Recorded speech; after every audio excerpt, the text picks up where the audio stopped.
గుంటూరు జిల్లా తురకపాలెంలో వరుస మరణాలకు కారణాలు గుర్తించలేకపోతోంది ప్రభుత్వం. 10 రోజులుగా వాటర్ శాంపిల్స్, మృతుల కుటుంబ సభ్యుల నుంచి రక్త నమూనాలు సేకరించారు. అయితే టెస్ట్ రిజల్ట్స్ ఇవాళ వస్తాయి, రేపు వస్తాయి అంటూ కాలయాపన చేస్తున్నారు. తురకపాలెంలో ఇటీవల మొత్తం 29 మంది చనిపోయారు. ఎక్కువ మంది గుండెపోటుతోనే చనిపోయారని అధికారులు చెప్తున్నారు. 13 మంది నాన్ కమ్యూనికబుల్ డిసీజెస్తో చనిపోయారని నివేదిక ఇచ్చారు అధికారులు. ఆ 13 మంది ఏ వ్యాధితో చనిపోయారో చెప్పలేదు. మెలియోడోసిస్ వ్యాధితో ఒకరు మాత్రమే చనిపోయారని వైద్య ఆరోగ్య శాఖ తెలిపింది. కారణాలు కనుక్కోలేక సాధారణ మరణాలుగా చిత్రీకరిస్తున్నారని అధికారులపై తురకపాలెం గ్రామస్తులు మండిపడుతున్నారు. ఒకసారి మా కరెస్పాండెంట్ అశోక్తో మాట్లాడదాం. అశోక్, చెప్పండి, ఇది మట్టిలో ఉండే ఒక లక్షణం వల్ల వస్తుంది అనేది ముందుగా చెప్పారు. కానీ అసలు ఎగ్జాక్ట్గా రీజన్ ఏంటి అనేది అధికారులు గుర్తించలేకపోతున్నారనేది ప్రస్తుతం తేటతెల్లం అవుతోంది. ఏం జరుగుతోంది అక్కడ? అప్డేట్ ఏంటి?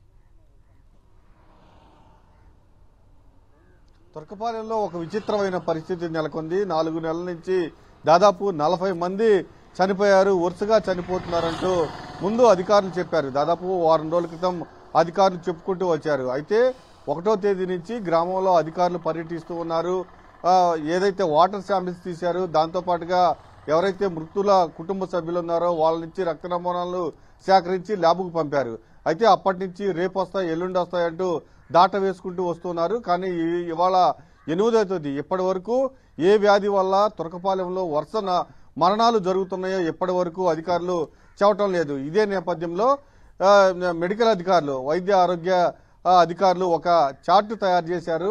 29 మంది ఇప్పటి వరకు చనిపోయారని కూడా అందులో పేర్కోవడం జరిగింది. అందులో నాన్ కమ్యూనికబుల్ డిసీజ్ వల్ల 13 మంది, అదే కమ్యూనికబుల్ డిసీజ్ వల్ల 10 మంది చనిపోయారని చెప్తారు. అయితే నాన్ కమ్యూనికల్ డిసీజ్ అంటే ఒకరి నుంచి మరొకరికి వ్యాపించని వ్యాధి. కమ్యూనికబుల్ డిసీజ్ అంటే ఒకరి నుంచి మరొకరికి సంక్రమించే వ్యాధి.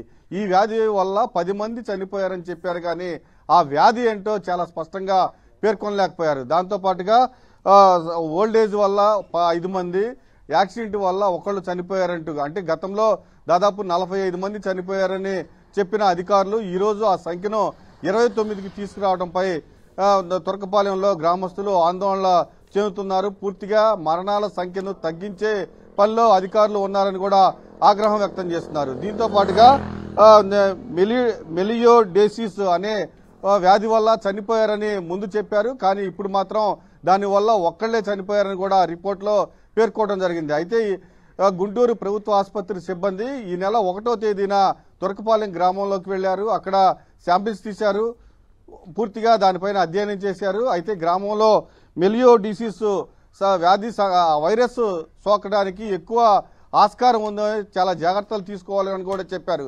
కానీ ఇక్కడ పరిస్థితి చూస్తే పూర్తిగా అధికారులు ఇప్పుడు మాత్రం మరణాల సంఖ్య తగ్గించి సాధారణ మరణాలుగా చిత్రీకరించే పనిలో పడ్డారని తురకపాలెం వాసులు ఆగ్రహం వ్యక్తం చేస్తున్నారు. దీనికి అంతటికి కారణం ఏ వైరస్ వల్ల వరుస మరణాలు జరుగుతున్నాయనేది ప్రభుత్వం కనుక్కోలేకపోతుంది. అందుకే ఈ నాటకాలు ఆడుతున్నారని తురకపాలెం గ్రామస్తులు మండిపడుతూ ఉన్నారు. హరి.